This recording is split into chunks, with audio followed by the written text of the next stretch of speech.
Cumpre-me naturalmente agradecer o convite para estar aqui presente. Jorge Vemans sabe que eu resisti o mais que pude a aceitar, porque nos últimos tempos, e aliás, neste caso, bem a propósito, em relação às duas intervenções anteriores, eu estou com um certo embaraço, porque, na verdade, o que eu preparei para ler, uma vez que estou habituado a dar aulas de 2 horas, e aqui tal possibilidade seria muito inadequada,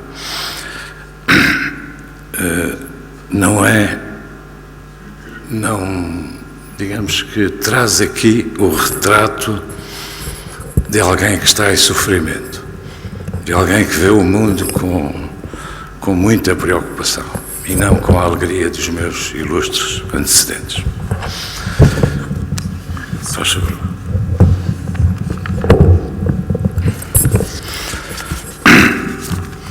É evidente que não sou o único, como toda a gente sabe.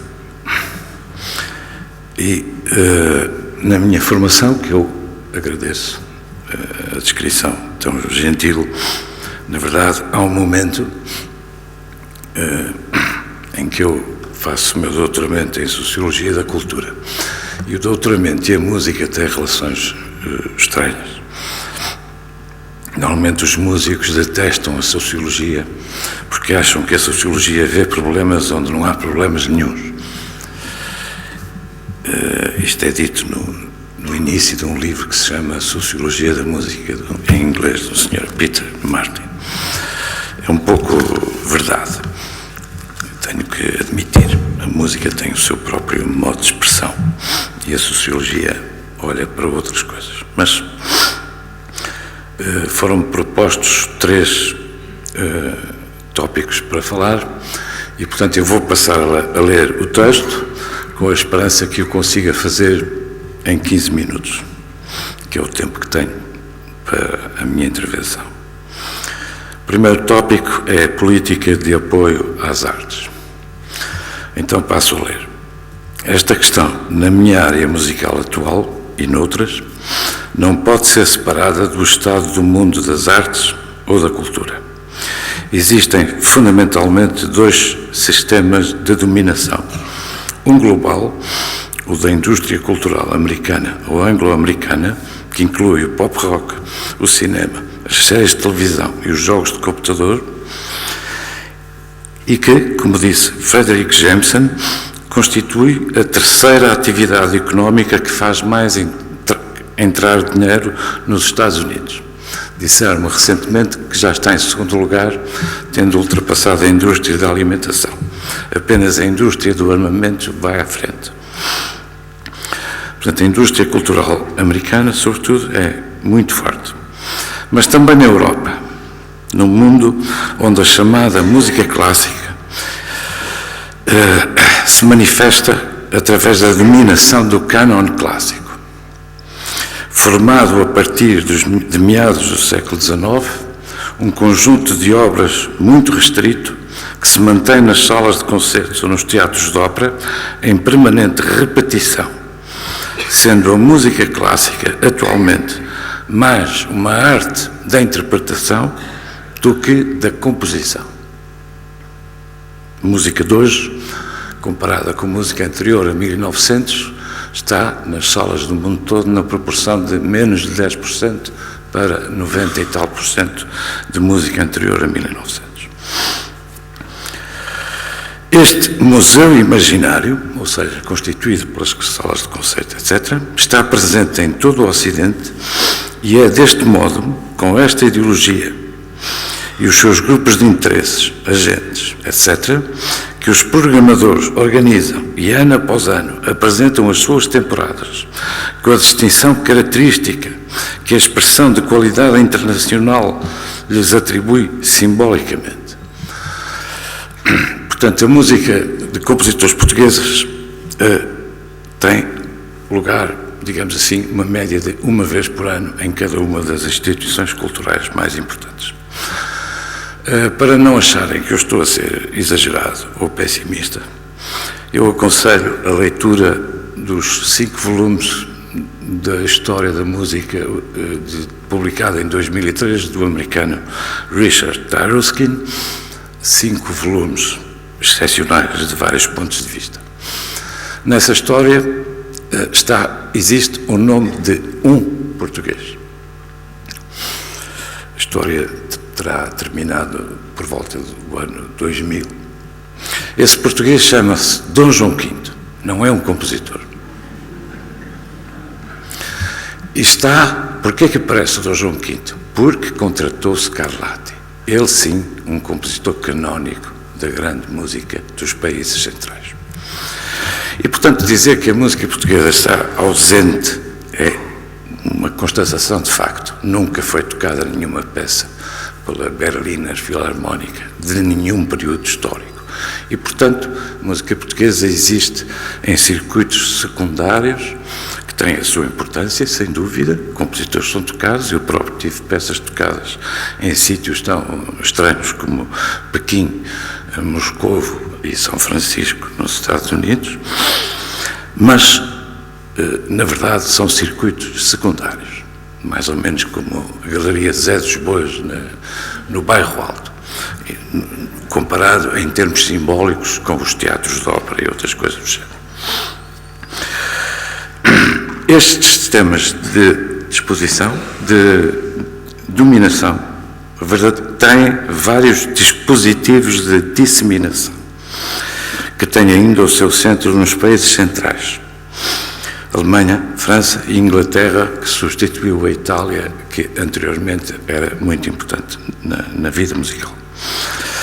E são estes países, é neles que são publicadas as revistas que informam as restantes periferias europeias dos artistas que é necessário trazer cá. Eu agora, trazer cá, estou a usar uma expressão do Eduardo Lourenço, que em breve explicarei.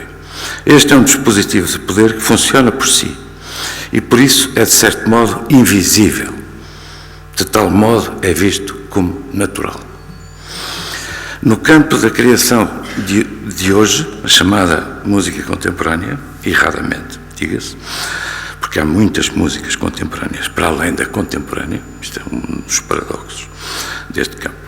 Funciona um dispositivo semelhante, com sede nos mesmos países centrais, atualmente em torno de instituições da União Europeia, como o Réseau Varese, constituída por 4 instituições de língua alemã, 4 de língua francesa e 1 ou 2 de vários festivais ou outras instituições dos países periféricos que compram os produtos que são escolhidos em reuniões semelhantes a outras similares da União Europeia, com discursos elegantes, mas que encobrem as práticas e os dispositivos de dominação. Anteriormente, os encontros de música contemporânea da Gulbenkian, terminados em 2002, eram já, de modo informal, um dos lugares de apresentação e divulgação desta música. Naturalmente, um mundo à parte do repertório canónico do passado. Neste momento, podemos seguir a ação institucional destes dispositivos, principalmente na Fundação Gulbenkian ainda e na Casa da Música, que integram aquelas estruturas. Face a estes sistemas de poder que importava descrever, o Estado português pode muito pouco. Em primeiro lugar, nem sequer é capaz de partilhar esta análise, que identifica dispositivos de dominação cultural. Sem análises, não há soluções. O Estado é inoperante, pobre de ideias e de capacidade tanto política, não há nem nunca houve uma política nesta área, como financeira. Também não há vontade, nem política, nem outra. O objetivo que nós podemos seguir na imprensa com relativa regularidade senta-se claramente na questão de saber quem será o novo diretor do São Carlos, com as minhas desculpas. Os administradores das instituições culturais são, neste momento, mais importantes que os próprios artistas.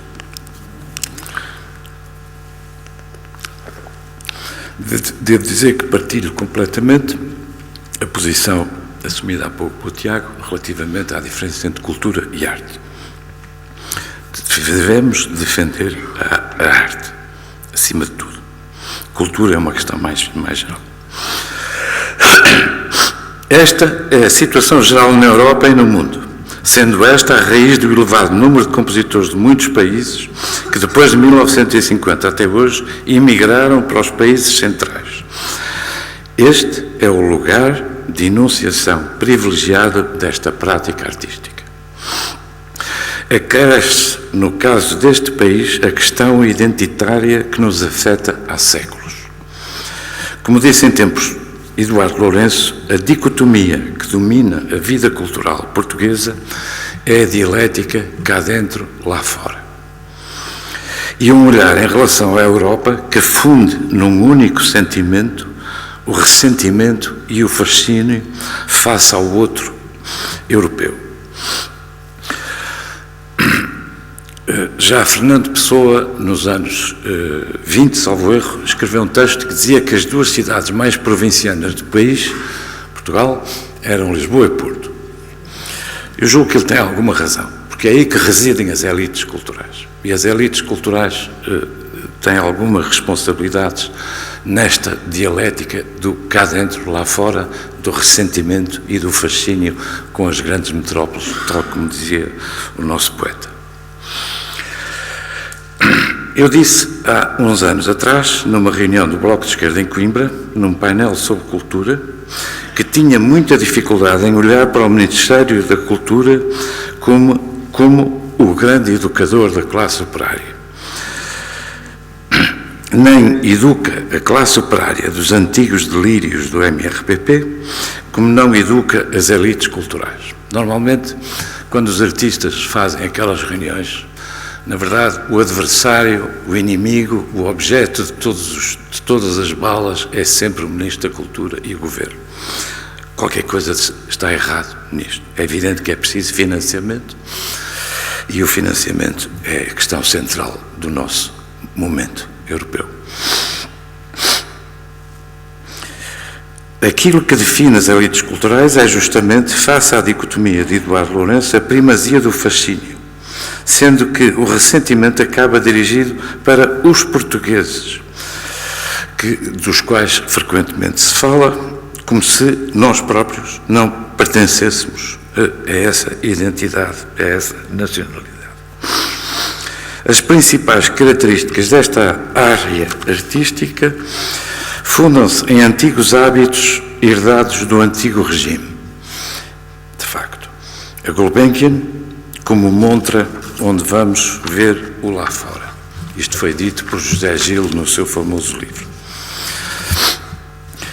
E, portanto, o que caracteriza as práticas culturais nesta área específica, porque noutras áreas não é exatamente assim, portanto, a música da tradição erudita é talvez das artes, das práticas artísticas, a mais isolada e a mais maltratada, quer pela administração cultural, lato sensu, quer pela própria sociedade. Está numa situação de grande isolamento. Estou a falar dos compositores, meus compatriotas. Os administradores da cultura são desde sempre infatigáveis importadores, impotentes exportadores, tanto nas instituições do Estado como fora delas. Portanto, o segundo tópico traz-me às razões de esperança.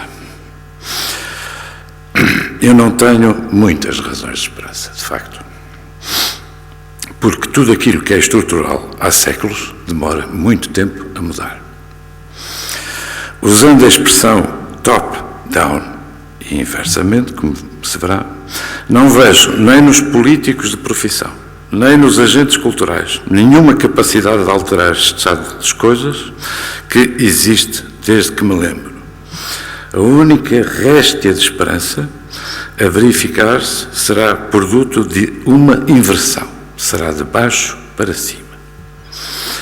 Há atualmente muitos músicos muito bons em Portugal e provenientes dos locais do país mais recônditos, das escolas profissionais de muitas cidades do interior, de onde partem para Lisboa ou Porto para completarem os seus cursos superiores e, de seguida, para a imigração como destino. Esta era já a estrutura do século XX, com menos músicos, talvez. Como aconteceu com, reparem nos nomes que eu vou dizer, todos eles passaram largos tempos fora do país e todos regressaram com uma exceção. A estrutura do século XX, como aconteceu com Viana da Mota, Luís de Freitas Branco, Jolia Braga Santos, Fernando Lopes Graça, Jorge Peixinho e Manuel Nunes, o único que ficou lá fora. E sabemos hoje até à sua morte, desde 1964.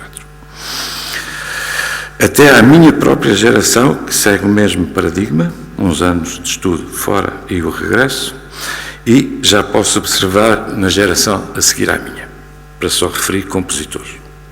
A existência de mais orquestras, o que é um facto, as orquestras regionais espalhadas pelo país, por si só, não significa uma alteração das ideias dos seus diretores. Cada um tende a replicar localmente o modelo da repetição do programa canónico dominante em Lisboa. E o programador-autor tornou-se, de certo modo, um obstáculo à circulação dos artistas. Por isso gostei de ouvir o apelo de há pouco. É importante para um músico poder crescer. E só pode crescer se não tocar apenas uma vez um programa que demora um ano a montar. No caso de uma peça difícil, por exemplo, por um pianista. Será talvez, portanto, na ação dos músicos, da sua capacidade e no seu interesse por música feita nestes 1000 anos, neste lugar do mundo, que pode haver alguma alteração positiva, portanto, de baixo para cima. Como exemplo inverso, posso referir Maria João Pires, grande pianista portuguesa, sem dúvida.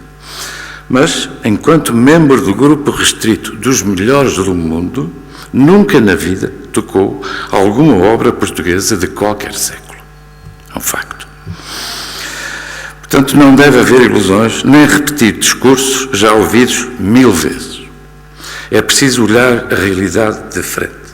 A sociedade portuguesa, no seu todo, olha estes problemas específicos desta área com enorme distração ou desinteresse.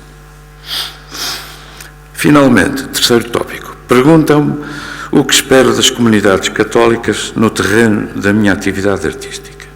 Eu sublinho a antiga importância da Igreja Católica e da sua relação com a música.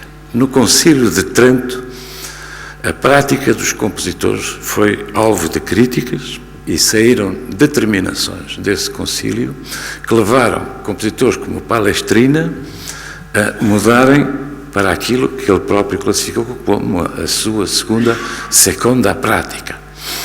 O argumento era que a complexidade contrapontística da música anterior era de tal ordem e o prazer que provocava era excessivo, na medida em que tornava o texto ininteligível e, nesse sentido, não favorecia a passagem da palavra divina.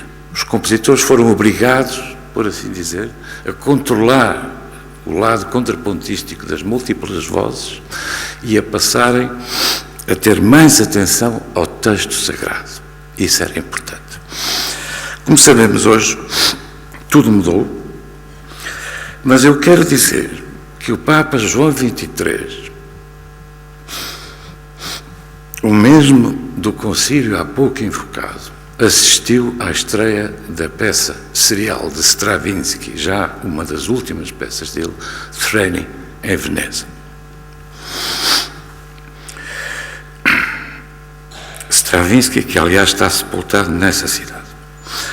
Tenho que dizer que não posso esperar muita coisa das comunidades católicas. Eu tento explicar as minhas razões. Peço imensa desculpa, mas vou tentar. Por coincidência, compus as peças que foram há pouco referidas. Oratória Judas, Secundum Lucam, Johanna, Mateum et Marco, depois o Requiem, depois o Magnificat, que ouvimos o início, e De Profundis. E deve estrear em dezembro deste ano um Stabat Mater em Esposende, onde existe um coro infantil de pequenos cantores, é assim que se chama, coro de pequenos cantores, com 70 crianças, com uma excelente atividade de relação entre a escola de música e a comunidade, coisa que normalmente eu não sabia. Portanto, se eu não sei, vocês não sabem. A música é a minha área, não é? Eu não preciso explicar as temáticas destas peças, nem a sua proveniência. Mas posso dizer que estes artefactos artísticos é deste modo que vejo as obras de arte, como produtos do trabalho humano. Foram apresentados no âmbito das programações das instituições culturais, como a Gulbenkian ou a Kulturgesto. A Igreja Católica, enquanto instituição, eu sublinho, enquanto instituição, não em termos individuais, naturalmente, mostrou total desinteresse e ausência face a tais obras. Com exceção do Bispo de Viana do Castelo, presente numa conferência à quando da estreia de Judas no Festival de Música Sacra daquela cidade, tendo sido repetido depois em 2004 na Gulbenkian, nenhum sacerdote, nenhum teólogo, nenhum frade falou comigo sequer sobre as minhas peças. Eu conseguiria compreender isso melhor se a temática dessas obras para o coro Gulbenkian fosse, por exemplo, o Capital de Marx ou a Crítica da Economia Política. Não teria sentido. Mas, na verdade, porque é que as pessoas choraram no Lacrimosa, como me foi dito, a começar por mim? Quer dizer, porque há, portanto, eu tenho aqui alguns escrita uma frase, peço desculpa do mau gosto do humor negro anterior, mas, na verdade, quanta espiritualidade existe naquelas peças. E, nesse sentido, eu julgo que a questão é simplesmente das várias esferas da ação humana em que nós estamos divididos, quase, eu diria, quase de uma forma tribal. A esfera religiosa e institucional não é concomitante com a esfera cultural. Enquanto tal, não tomou, portanto, conhecimento daquelas obras. Vive como um mundo à parte, com pouca atenção ao que se passa na área cultural, em geral. Talvez faça bem, porque os espaços próprios da música há 2 séculos, são espaços seculares, são salas de concertos.